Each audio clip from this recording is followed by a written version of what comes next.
सम्प्रीते भक्तानां भाग्यदायिनी उत्तिष्ठोत्तिष्ठ श्रीलक्ष्मी विष्णुवक्षस्थलालये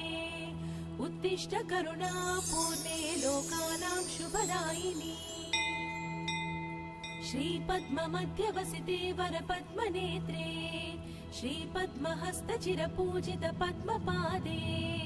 श्रीपद्मजातजननी शुभपद्मवक्त्रे श्रीलक्ष्मी भक्तवरदे तव सुप्रभातम् जाम्बोनदाभसमकान्ति विराजमाने तेजोस्वरूपिणि सुवर्णविभूषणाङ्गी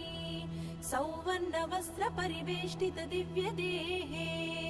श्रीलक्ष्मी भक्तवरदे तव सुप्रभातम् सर्वार्थसिद्धिप्रद विष्णुमनोनुकूले